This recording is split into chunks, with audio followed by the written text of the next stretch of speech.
I hope everybody enjoyed the previous episode 8, where we discussed secure communications during an incident. During that episode, I mentioned that I wanted to discuss some of the tools to use during a cybersecurity incident. So that's what we're going to be doing today. One other important fact is most of these tools were purchased by me, and some were provided by a company resource such as a notebook, but for the most part, I bought these out of my own money because I use them and it just makes my job in life easier to do cybersecurity incidents.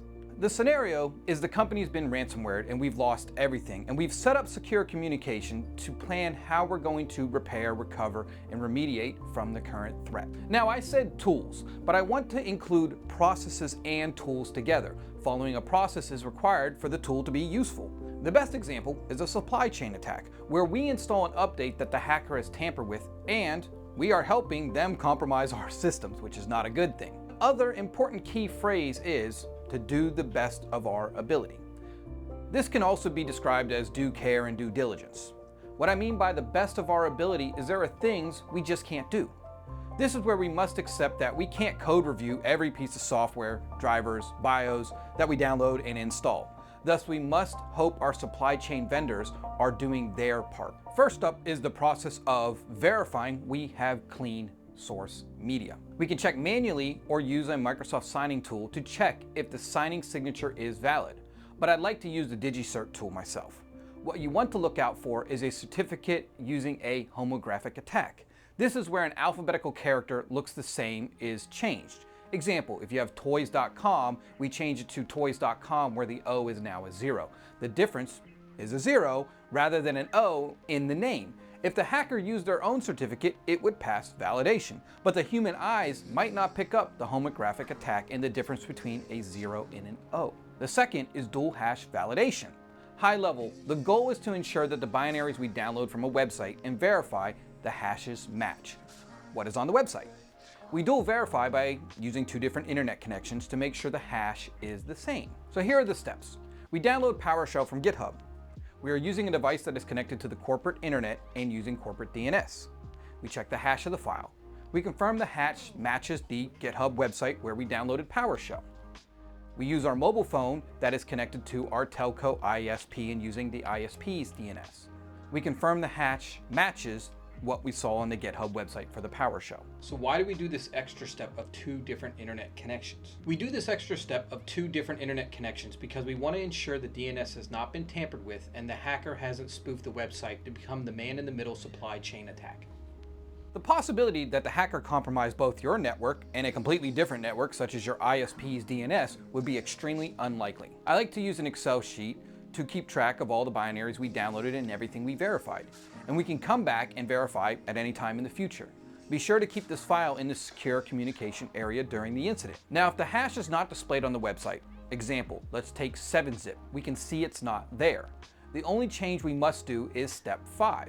We have to download a second time, and then number 6, we confirm the hash matches between the 2 files we downloaded from 2 different internet connections. Let's move on to other tools. But this clean source process is going to be reused, and it is important to understand how to achieve clean source media. USB hard drives are still an important tool, but they have a lot of risk due to bad USB type hacks. Here's my current hard drive I like to use, which is from a vendor called Secure Drive.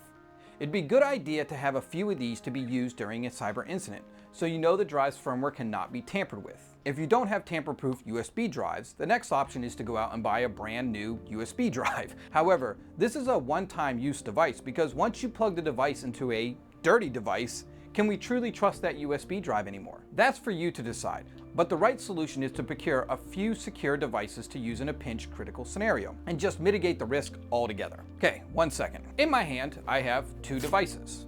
The first device is my Venom Surface Book 2. This is my corporate device where I access emails, internet browsing, etc. This device cannot be trusting during a compromise until we verify the trust again. But since the ransomware has taken out the business, it may take time to do this verification and trust. My other hand is an incident response device. This is a device that is going to be a clean keyboard. A clean keyboard is a device we build from the ground up using clean source media to give us a clean keyboard device that we can trust to begin repairing the environment. How do we build a clean keyboard? The process is as follows.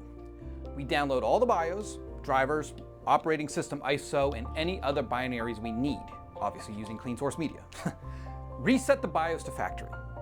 We reflash the BIOS even if it's the same version, using our trusted USB devices to install the clean operating system, install the clean drivers, install the clean applications, apply any local hardening such as disk encryption. We typically keep it in a workgroup and it is not managed by any infrastructure because we do not trust that infrastructure, or that infrastructure has been taken out by ransomware and doesn't even exist anymore. Great, we went through all the steps and now we have a clean keyboard that we 100% trust to start our incident recovery effort. My next tool is a portable travel router.